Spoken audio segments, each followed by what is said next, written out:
जय श्री कृष्ण। धोरण 10 गणित चैप्टर नंबर 5 समांतर श्रेणी। बोर्डनी परीक्षा में आ चैप्टर में 4 मार्क्सनु पूछाय छे। 4 मार्क्स में 1 मार्कनो एक प्रश्न और 3 मार्कनो एक दाखलो, टोटल 4 मार्क्सनु पूछाय छे। सौथी पहला हवे आपणे जोईए श्रेणी। श्रेणी कोने कहेवाय? तो श्रेणीनी व्याख्या समझता पहला आपणे चैप्टर नंबर 1 में भणी गया था, बराबर। प्राकृतिक संख्याओं कोने कहेवाय, युग्म कोने कहेवाय, अविभाज्य कोने कहेवाय, ए आपणे बधुं भणी गया। ख्याल आव्यो? तो हवे अहींया जुओ श्रेणी। श्रेणी कोने कहेवाय? तो प्राकृतिक संख्याओं छे, युग्म, अयुग्म, विभाज्य, अविभाज्य, कोईपण वास्तविक संख्या ने चढ़ता के उतरता क्रम में गोठवो। कोईपण वास्तविक संख्या ने चढ़ता के उतरता क्रम में गोठवो अने जे रचना तैयार थाय एने कहेवाय श्रेणी। आवड्युं? तो व्याख्या शुं बनशे? केटलीक वास्तविक संख्या ने चढ़ता के उतरता क्रम में गोठववाथी बनती रचना ने श्रेणी कहे छे। आ एनी व्याख्या। हवे आ श्रेणी माटेना मैं केटलाक उदाहरण लखेला छे, जेम के 1, 2, 3, 4 आ चढ़ता क्रम में प्राकृतिक संख्यानी श्रेणी कहेवाय। अहींया 2, 4, 6, 8, 10, 12 ए रीते युग्म संख्याओनी श्रेणी कहेवाय। जेम युग्म लख्युं छे एम अयुग्म माटे पण लखी शको छो। अहींया 2, 3, 5, 7, 11 ए आ बधी अविभाज्य संख्याओनी श्रेणी कहेवाय। जेम मैं चढ़ता क्रम में लख्युं छे एम तमे उतरता क्रम में पण लखी शको छो। अहींया 5, 10, 15, 20 एटले 5 नो घड़ियो थयो। 5 नो घड़ियो एटले 5 ना गुणितनी श्रेणी कहेवाय। नीचे नंबर 5 में 1 द्वितीयांश, 1 तृतीयांश, 1 चतुर्थांश आ बधा अपूर्णांक छे। अपूर्णांकनो समावेश शेमां थाय? समय। चैप्टर नंबर 1 में भणी गया। तो आ रीते बधी अपूर्णांक संख्याओनी एटले के समय संख्याओनी पण श्रेणी मळे छे। एटले आ रीते कोईपण वास्तविक संख्या ने चढ़ता के उतरता क्रम में गोठवो तो बनती रचना ने श्रेणी कहे छे। पण आपणे आ चैप्टर में भणवानुं छे समांतर श्रेणी। समांतर श्रेणी कोने कहेवाय? तो हवे एनी व्याख्या आपणे समजीए। समांतर श्रेणी जे श्रेणी में प्रत्येक 2 क्रमिक पदों तफावत अचल, आपणी भाषा में समान। प्रत्येक 2 क्रमिक एटले जे क्रम में आवता होय ते, पछी गमे ते स्वरूप में होय पण क्रम में आपेला होय के पहलू पद, बीजू पद, त्रीजू पद, तो पहलू अने बीजू ए बंने क्रमिक थया, बीजू त्रीजू ए क्रमिक थया। ए क्रमिक पदों तफावत एटले बादबाकी करवानी ए अचल होवी जोईए। अचल एटले केवी थवी जोईए?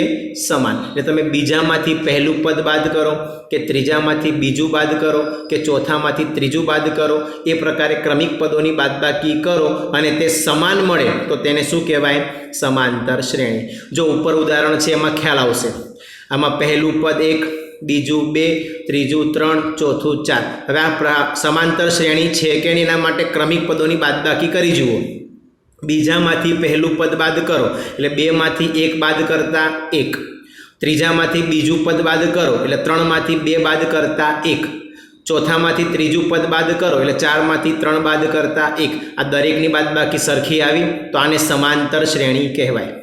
बीजामां जुओ 4 मांथी 2 बाद करो तो 2, 6 मांथी 4 बाद करो तो 2, 8 मांथी 6 बाद करो तो 2। बधानी बादबाकी 2 आवे छे, बधानी बादबाकी समान आवे छे, माटे आ पण समांतर श्रेणी छे। आ पण समांतर श्रेणी, आ पण समांतर श्रेणी। त्रीजामां जुओ 3 द्वितीयांश एटले के 3 मांथी 2 बाद करो, 3 मांथी 2 बाद करो तो 1, 5 मांथी 3 बाद करो तो 2 અને 7 मांथी 5 बाद करो तो 2, 7 11 मांथी 7 बाद करो तो 4। तो अहींया बादबाकी 1 आवे छे, आ बंनेमां 2 आवे छे, अहींया बादबाकी 4 आवे छे। बादबाकी समान आवती नथी, माटे आ समांतर श्रेणी नथी। एना पछी चौथुं 10 मांथी 5 बाद करो तो 5, 15 मांथी 10 बाद करो तो 5, 20 मांथी 15 बाद करो तो 5। आ बधानी बादबाकी 5 आवे छे, माटे आ समांतर श्रेणी छे। आमां तमारे बादबाकी करवा माटे लसा लेवानो अने लसा लईने तमे सादुं रूप आपशो तो आमां पण तमने समान पद मळता नथी, એટલે આ समांतर श्रेणी नथी। આગળ सादुं रूप आनुं આપણે દાખલામાં જોઈશું। ટૂંકમાં જેની બાદબાકી સમાન મળે છે તે શું કહેવાય? समांतर श्रेणी। વ્યાખ્યામાં પણ એવું જ લખ્યું છે કે જે શ્રેણીમાં પ્રત્યેક 2 ક્રમિક પદોનો તફાવત અચળ એટલે સમાન હોય તેને શું કહેવાય? समांतर। હવે એનું વ્યાપક સ્વરૂપ શું થાય? व्यापक स्वरूप तो समांतर श्रेणी में प्रथम पद ए, जो दरेक में पहलू पद अहींया 1, 2, 2 5 1/2 તો આ બધાને પ્રથમ પદ કહેવાય. તો આ પ્રથમ પદ એ અને સામાન્ય તફાવત ડી. સામાન્ય તફાવત એટલે આપણે જે બાદબાકી કરી પહેલામાં, બીજામાં અને ચોથામાં, એ દરેકમાં બાદબાકી કેવી આવે છે? સમાન. તો જે સમાન બાદબાકી આવે છે એને સામાન્ય તફાવત ડી કહેવાય. બાદબાકી કરતા જે કિંમત મળે એને સામાન્ય તફાવત ડી કહેવાય. તો સમાંતર શ્રેણીમાં પ્રથમ પદ એ આપેલું છે, સામાન્ય તફાવત ડી આપેલું છે. તેવી સમાંતર શ્રેણીનું વ્યાપક સ્વરૂપ કયું? તો પહેલું પદ હંમેશા એ લખાય, બીજામાં ડી ઉમેરો એટલે a પ્લસ ડી, ફરી ડી ઉમેરો એટલે a પ્લસ 2d, ફરી ડી ઉમેરો એટલે a plus 3d, a plus 4d, a plus 5d, આવું અનંત સુધી આપણને મળે. તો આ એનું વ્યાપક સ્વરૂપ થઈ ગયું. અમુક દાખલામાંનો ઉપયોગ કરવાનો થશે એ ત્યારે આપણે જોઈશું. હવે શાંત સમાંતર શ્રેણી કોને કહેવાય? શાંત તો જે સમાંતર શ્રેણીમાં પદોની સંખ્યા નિશ્ચિત હોય. જે સમાંતર શ્રેણીમાં પદોની સંખ્યા કેવી હોય? નિશ્ચિત. તેને શું કહેવાય? શાંત. દાખલા તરીકે લખ્યું કે શાંત શ્રેણીમાં હંમેશા છેલ્લું પદ હોય છે. કેમ? કારણ કે તે નિશ્ચિત છે. બરાબર. દાખલા તરીકે 5 10 15 20 25 અને છેલ્લે શું લખ્યું? 100.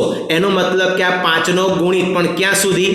100 સુધી. એનાથી આગળ આપણે જવાનું નથી. તો આ નિશ્ચિત થઈ ગયું. નિશ્ચિત થઈ ગયું માટે એને શું કહેવાય? શાંત સમાંતર શ્રેણી. ઓકે. તો જે સમાંતર શ્રેણીમાં પદોની સંખ્યા નિશ્ચિત હોય તેને શાંત સમાંતર શ્રેણી કહે છે. આગળ અહીંયા સમાંતર શ્રેણી સ લખજો, સમાંતર. આગળ અનંત સમાંતર શ્રેણી કોને કહેવાય? તો જે સમાંતર શ્રેણીમાં પદોની સંખ્યા નિશ્ચિત ન હોય, એટલે કે છેલ્લું પદ આપણે જાણતા નથી. જેમ આમાં આપણે જાણીએ છીએ કે 5નો ગુણિત માત્ર 100 સુધી લખવાનો છે, એમ અનંત સમાંતર શ્રેણીમાં નિશ્ચિત પદ આપણે જાણતા નથી. તો તેને શું કહેવાય? અનંત સમાંતર શ્રેણી. અનંત સમાંતર શ્રેણીમાં છેલ્લું પદ ન હોય, એમાં છેલ્લું પદ આપણને ક્યારે આપેલું હોતું નથી. દાખલા તરીકે ઉપરના જેવું જ ઉદાહરણ છે. 5 10 15 ડેશ ડેશ ડેશ, પાછળ જેમ અહીંયા 100 હતા અહીંયા એવું કશું લખ્યું નથી. એટલે 5નો ગુણિત પણ અનંત સુધી એ અનંત સમાંતર શ્રેણી છે. આટલી માહિતીનો ઉપયોગ આપણે સ્વાધ્યાય 5.1માં જોવાનો થશે.